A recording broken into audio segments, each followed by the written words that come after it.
very intrigued by the title of today's message. It is the Craneridge boys and the case of the abandoned camp. If you read in the e-blast, there's a little brief explanation of what it's going to be about. So I am very intrigued to find out what the answer is to this. So please help me welcome Tom Bell.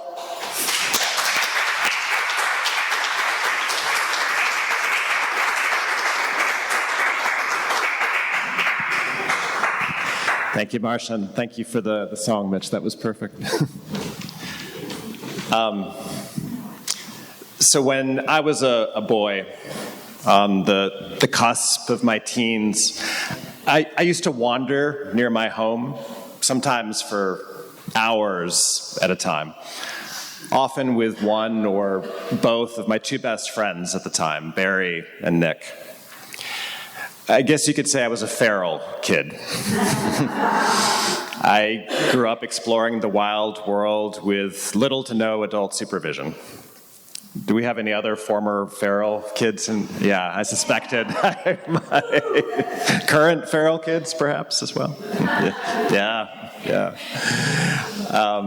And you don't have to grow up in the country to be a feral kid. You can be a wild kid in the city, in the suburbs. We can all be feral in our own way.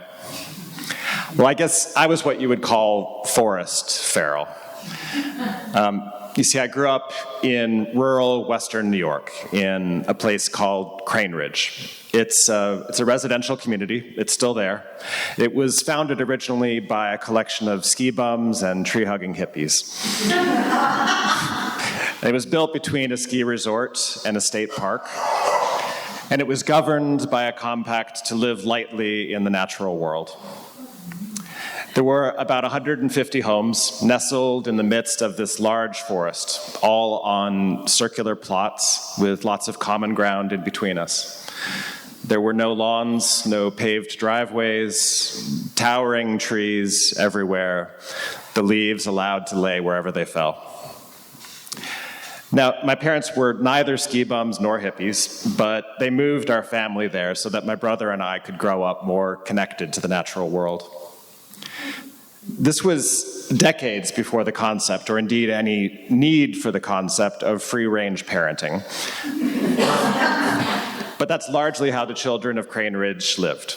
We wandered in the woods for hours at a time with no adult supervision, popping into any friend's house for a sandwich or a snack as we needed.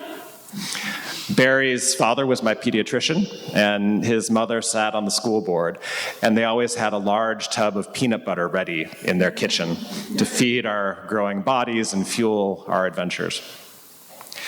Now, we had some structured activities in our lives. I wasn't much into sports at the time, but I was in the Boy Scouts, which gave me more opportunities to go into the forest. And most of us went to the public school in nearby Springville, riding the bus past dairy farms, cornfields, grain silos, and the Robinson Knife Factory, which was the only sort of large-scale employer in that town. We had few set tasks, though, no goals. On the weekends, and especially in the summer, we wandered wherever our curiosity led us. Barry, Nick, and I often explored the forest together. We looked for crayfish in the creeks. We watched ants, larvae, and beetles breaking down fallen trees. We listened to the calling birds, the chattering squirrels, the soft music of the wind and the leaves. We roamed the natural world, our adventures taking us away from human society with its many expectations, responsibilities, and judgments.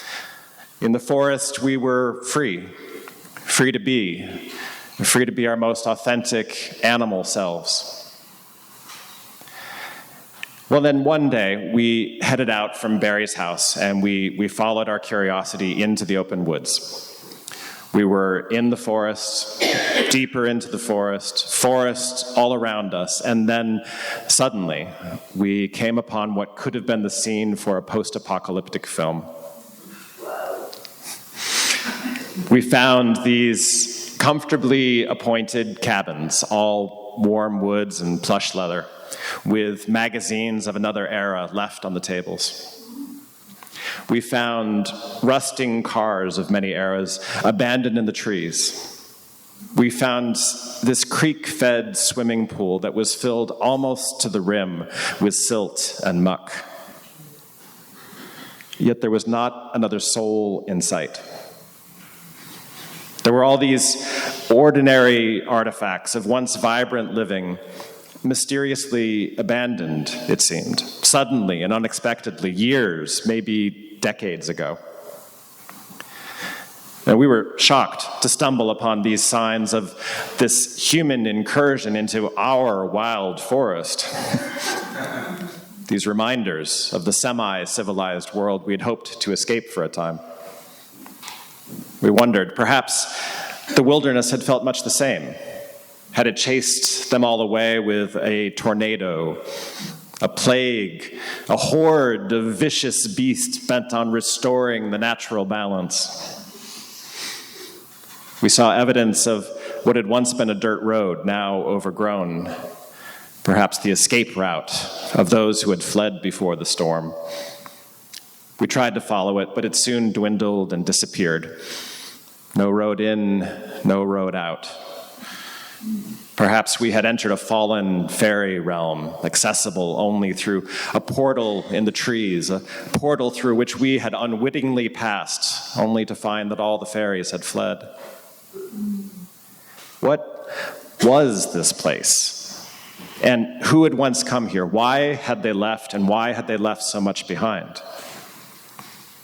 We didn't know, but oh, how we wanted to know.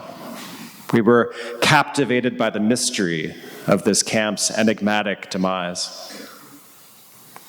So we entered all the cabins, finding not a single one of them locked. We flopped on the leather sofas and flipped through the magazines. We sat behind the wheels of the rusting cars. We searched along the disappearing dirt road looking for answers, trying so hard to understand what this place had been and where everyone had gone. We would return many times to the camp that summer, gathering clues and speculating stories.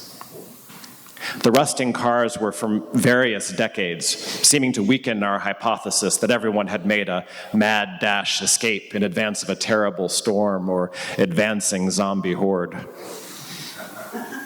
The magazines were not current, but more recent than the cars. And the pool.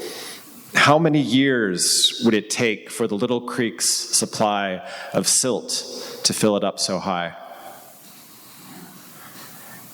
We heard a rumor, or maybe we imagined it on our own, that this place had been a nudist camp. Hidden away from the public's prying eyes. So one hot afternoon, we tested this out by skinny dipping in the pool. Although I don't know. Can you call it skinny dipping when the water is no higher than your ankles? In any case, we took off our clothes. We were naked, there in the midst of this abandoned place that was neither civilized nor wild. And we stepped into what had once been a pool. Our feet sank deeply into the muck, below the few inches of water on top. Sank as deeply as our knees, but not so deeply as to put us in danger. And wherever we stepped, these foul-smelling bubbles of methane escaped from beneath us. What was down there? What was rotting underneath our feet? We were so lost in our naked curiosity that we didn't notice Barry's older brother, Eric, arriving on the scene. He went over to a swing set by the side of the pool and started swinging higher, enjoying the ride, until we finally noticed him and scrambled as quickly as we could, which was not so quickly, struggled through the muck to the edge of the pool and pulled on our clothes, mindless of the mud on our feet and legs. Well, Eric laughed in a careless way that let us know that all was well. And together we headed back to Barry's home, probably to have a peanut butter sandwich. It was a summer of questions, of curiosity, and it never led to any definitive answers. No solved mystery for which we would win lasting acclaim or in the fall new schoolyard fame. Looking back on it from the perspective of adulthood, I can posit mundane explanations for the mysteries. The inconvenience and inertia of properly disposing of old cars, a fall in financial fortunes, perhaps a bankruptcy, no investors interested in all the capital costs required to fix the place up or even demolish and clean it up properly. But that summer, the mystery was magical, and our curiosity burned like the summer sun. Not just in spite of, but perhaps because our investigations had no purpose, no assignment, no planned activity, no preparation for anything productive to come. No one else asked us to explain this enigma. Indeed, hardly anyone else even knew it existed, and most wouldn't have cared if they did. We explored, we investigated, we questioned and wondered simply because we wanted to know. And even if we didn't find the answer, the curiosity itself gave us weeks of adventures that have stayed with me ever since, giving me a glimpse of all we can find in the enchanting unknown. 4 decades later, when my days get overly busy with work and bound by household responsibilities, I find myself longing for such open-ended exploration and adventures, for those hours of following wherever my curiosity led me, without the need to justify the journeys in terms of productivity and purpose. Time has worked against that free-willing curiosity in at least 2 ways. Yes, I am older now, with responsibilities to other people and pets, and with a persistent requirement that I produce something valuable in the marketplace in order to sustain my material needs and comforts. Someone has to buy the tubs of peanut butter. Now, and I'm certain, of course, that if I showed up on the doorstep of Barry's father, his mother recently passed away, I'm certain that he would still feed me. But adulthood comes with a certain expectation that we do our best to become the ones able to provide peanut butter sandwiches to others. But I think, too, that truly open-ended curiosity has fallen out of favor in our fast-paced, productivity-obsessed, hyper-stimulated, distracted, materialistic world. Hobbies are replaced with side hustles, open inquiry with growth hacks. Liberal arts colleges are criticized for not leading their students more directly to lucrative career outcomes. We frame education not as an inspiration to question, experiment, and explore, but as an investment in workforce readiness, in economic growth. Most children's lives are highly structured, and adults' lives even more so. What are you producing? What's your plan? What marketable skills are you developing? What concrete problems are you solving? What do the questions of your inner curiosity matter to the material world? And if they don't matter, why waste time in the asking? Keep your eye on the ball. Nose on the grindstone, hustle and grind, work your fingers to the bone, sweat blood, give 110%, waste not a single beat of your heart on idling questions. Your time, your body, your mind, your life are all to be sacrificed as fuel for the almighty economic engine. I recently read Alex Hutchinson's book, Endure, Mind, Body, and the Curiously Elastic Limits of Human Performance. In it, he writes about the early studies in Britain of VO2, which is a common measurement of an athlete's theoretical maximum potential performance. Now, these studies, Hutchinson says, were funded not by sports teams or institutes of public health, but by Britain's Industrial Fatigue Research Board. Let me repeat that name for you. The Industrial Fatigue Research Board. This actually existed in Britain in the early 20th century. Hutchinson asks, what better way to squeeze the maximum productivity from workers than by calculating their physical limits and figuring out how to extend them? The Industrial Fatigue Research Board studied VO2 max not because they wanted to widen the horizons of athletic potential or inspire us with bolder visions of what the human body could do, but because the captains of industry wanted to know just how much productivity they could extract from a person. And in this mindset of maximal extraction, curiosity is inefficient.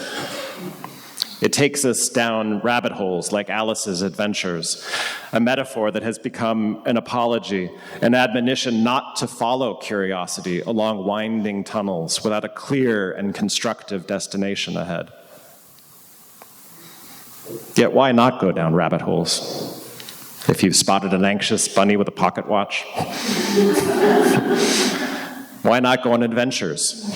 Engage in explorations simply because the mystery is there.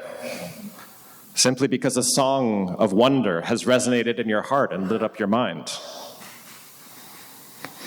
In her recent book, Tiny Experiments, How to Live Freely in a Goal-Obsessed World, neuroscientist and tech entrepreneur Anne-Laure Leconf recounts how she left a promising career at Google to strike out on her own. Finding herself adrift after a failed startup, she welcomed the feeling of being lost and free. She stopped chasing the next achievement, and she says, I quickly became reacquainted with an old friend and ally, curiosity. Leconf's curiosity kept pulling her attention to the human brain. Why, she asked, do we think the way we think and feel the way we feel? This curious question energized her, captivated her, motivated her to keep learning. Not as part of some grand plan with an impressive accomplishment at the end, but as a fascination that was intrinsically motivating to her in the present. Following that curiosity would eventually lead her back to school to study neuroscience, and from there to founding an innovative learning community, Nest Labs, and writing what is fast becoming a very successful book. Now, not all curiosities lead to entrepreneurial successes, scientific breakthroughs, personal metamorphoses. Indeed, the vast majority of them do not. But without a willingness to follow your curious heart, you'll definitely miss those rare rabbit holes with transcendent treasures hiding within. And even rabbit holes that lead us nowhere are still valuable. They strengthen our resilience for times of change and uncertainty. Leconf writes that systematic curiosity provides an unshakable certitude in your ability to grow, even when the exact path forward is uncertain, with the knowledge that your actions can align with your most authentic ambitions. But most importantly, I think, if you suppress or ignore your curiosity, you'll miss out on so many of the invaluable wonders life has to offer those willing to wander, lost and free. When I first published an essay about my memory of the abandoned camp, a woman who now lives in Craneridge saw it, and she wrote to me. She said that 20 years ago, she had stumbled upon the same camp, much in the same way you boys did, she said. Your description of the mystical, mysterious, and magical place was exactly what I felt. The rusted cars were gone, but there was a can of soup still in one of the cabins. I don't think she ate it. She and her family purchased part of that land. Not many cabins are still standing, she said, but we restored the ones that were on our property. I walk back there every day, and it still holds the magic for me. Sometimes curiosity will come to you on its own, or you'll stumble upon it unexpectedly while wandering in the world. It may give you the magical mystery of a moment, a season, or perhaps even a lifetime. It may become something you hold on to in some way as precious and dear, or it may be fleeting, ephemeral, a misty memory. Such curiosity only needs you to answer its call. Choose to give it your attention, even if, especially if, you have no notion of why the compelling mystery might matter. You can also actively seek out curiosity, develop the habit of trying new things for no reason other than your own interest. Read books or otherwise learn about topics you know little about, without any purpose beyond your desire for discovery. Wander in unfamiliar forests and neighborhoods, and strike up conversations with strangers, heeding the Boy Scout motto to be prepared so you don't get truly lost. Yet the seeds of curiosity are also already germinating within you right now. You only have to listen. What is your mind wondering? What calls to your heart? Allow yourself to hear the songs of wonder. Receive the questions. Perceive the mysteries. Enter into the enigmas that light up your mind. Then choose to take them seriously, without any promise or expectation of productive outcomes. You don't have to know where it's going or why, or if it's going anywhere at all. Your heart will provide the direction while your mind minds the mysteries. Follow your fancies and see where it leads. Perhaps it will become a fresh passion in your life or lead to a transformative insight or invention. Or perhaps it will be but the adventure of an afternoon or a season, an invitation to a fallen fairy realm where you can stand naked, sink your bare feet into the silt, and see what bubbles up. Samuel Johnson once wrote that curiosity is, in great and generous minds, the first passion and the last. What compelling questions are calling to you in your life? What mystical mysteries, what enchanting enigmas, what wonderland rabbit holes invite you to enter? The world is vast and holds infinite cryptic clues, opens limitless portals into its arcane adventures. It is riddled with riddles. The answers to the questions that compel you may not be discovered easily or at all, and it doesn't matter. The asking is what matters. The willingness to walk into the woods and follow the fairy trails wherever they may lead you. The riddle is its own reward. And so I invite you to listen closely to these curiosities of your heart and explore them well. Search for clues, spin stories, go places you've never gone before. I think you'll find that your wandering heart will set you free.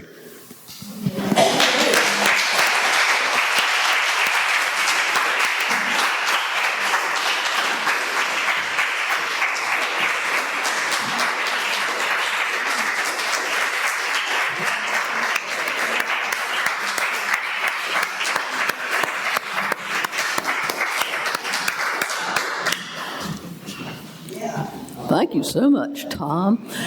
Reminds me of joyful days of